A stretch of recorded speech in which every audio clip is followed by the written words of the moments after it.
విశాఖపట్నంలో సముద్రం భయపెడుతోంది. కొన్నాళ్లు శాంతించి మళ్లీ ఉగ్రరూపం దాలుస్తోంది.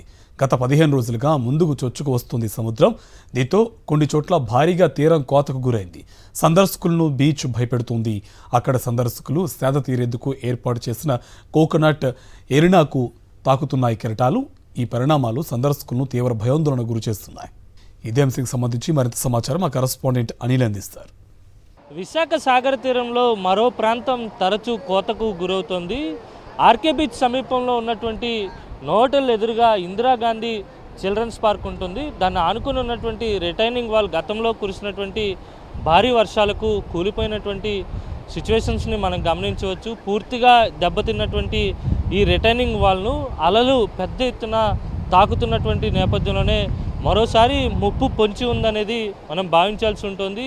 ఖచ్చితంగా ఏ నిమిషమైనా అలల ఉధృతి పెరిగితే కనుక ఈ రిటైనింగ్ వాల్ కూడా కూలిపోయేటువంటి ప్రమాదం స్పష్టంగా కనపడతా ఉంది. పూర్తిగా తీరం కోతకి గురైనటువంటి సందర్భాన్ని మనం గమనించవచ్చు.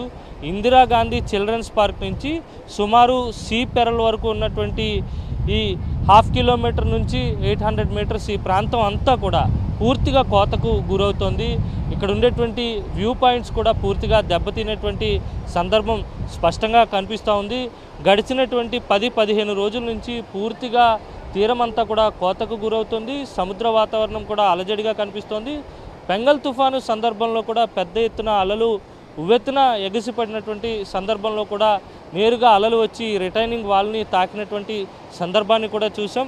ఇప్పుడు మరోసారి బంగాళాఖాతంలో అల్పపీడనం ఏర్పడినటువంటి నేపథ్యంలోనే అలలు ఇంకా ఉధృతంగా ఎగసిపడుతున్నటువంటి నేపథ్యం స్పష్టంగా కనిపిస్తోంది. అందుకు అనుగుణంగా తీరం కూడా కోతకు గురవుతూ ఉంది. ఇప్పటికైనా అధికారులు స్పందించి రిటైనింగ్ వాల్ని పునర్నిర్మించాలి. అలాగే వైఎంసీఏ నుంచి సబ్మెరీన్ వరకు కోతకు గురైనటువంటి ఆ ప్రాంతాన్ని కూడా డ్రిడ్జింగ్ చేసి శాండ్ ఫిల్లింగ్ చేస్తే మళ్ళీ సాధారణ స్థాయికి వచ్చేటువంటి అవకాశం కనిపిస్తోంది. రాత్రి వేళల్లో మరీ ముఖ్యంగా అలల తాకిడి కానీ అలల ఉధృతి కానీ ఎక్కువగా ఉంటుంది. ఈ క్రమంలోనే తీరం భారీగా కోతకు గురవుతుందని సముద్ర అధ్యయన నిపుణులు కూడా అంచనా వేస్తున్నారు. అయితే పౌర్ణమికి ముందు అలల తీవ్రత ఎక్కువగా ఉంటుందనేది సాధారణంగా మనకున్నటువంటి వినికిడి.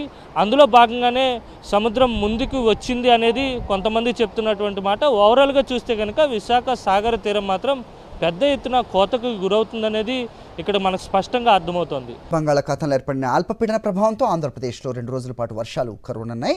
నైరుతి బంగాళాఖాతంలో అల్పపీడనం స్థిరంగా కొనసాగుతోంది. ఇది క్రమంగా పశ్చిమ వాయువ్య దిశగా పయనించే అవకాశం ఉంది.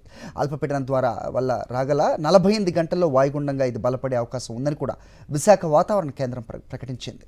ఫలితంగా ఇవాళ రేపు కోస్తా జిల్లాలో భారీ నుంచి అతి భారీ వర్షాలు కురిసే అవకాశం ఉందని అంచనా వేస్తున్నారు. మరికొన్ని జిల్లాల్లో భారీ వర్షాలకు అవకాశం ఉందని భావిస్తున్నారు. తీరం వెంబడి గంటకు 35 నుంచి 45 కిలోమీటర్ల వేగంతో ఈదురు గాలులు వీస్తాయి. ఇప్పటికే కోస్తాలో అల్పపీడన ప్రభావం ప్రారంభం అయింది. టోటల్గా వెదర్ అప్డేట్ మా కరెస్పాండెంట్ అనిల్ని అడిగి తెలుసుకుందాం. అనిల్, చెప్పండి. సో ఏ రకంగా ఉంది? సముద్రం కొంచెం అల్లకల్లోలంగా కనిపిస్తోంది. సో దీని ఇంపాక్ట్ ఏ మేరకు ఉండబోతోంది? అధికారులు ఏ రకంగా అప్రమత్తమయ్యారో అప్డేట్ చెప్పండి. నైరుతి బంగాళాఖాతంలో అల్పపీడనం స్థిరంగా కొనసాగుతుంది హరి. దాని ప్రభావం కోస్తా జిల్లాలపై స్పష్టంగా కనిపిస్తుంది.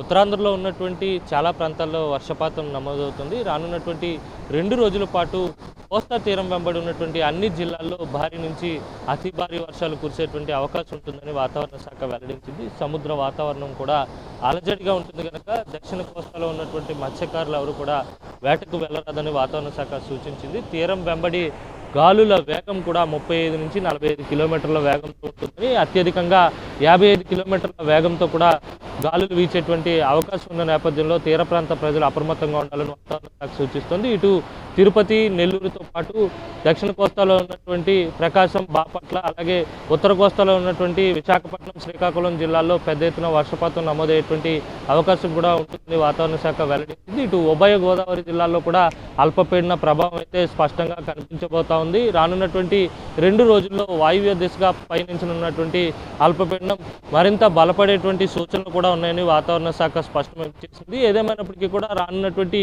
2 రోజుల పాటు పూర్తి స్థాయిలో కోస్తా జిల్లాల్లో ఉన్నటువంటి అన్ని ప్రాంతాల్లో కూడా వర్షపాతం నమోదయ్యేటువంటి అవకాశం కూడా ఉంటుంది. చాలా చోట్ల భారీ నుంచి అతి భారీ వర్షాలు అయితే ఉండబోతా ఉన్నాయి హరి.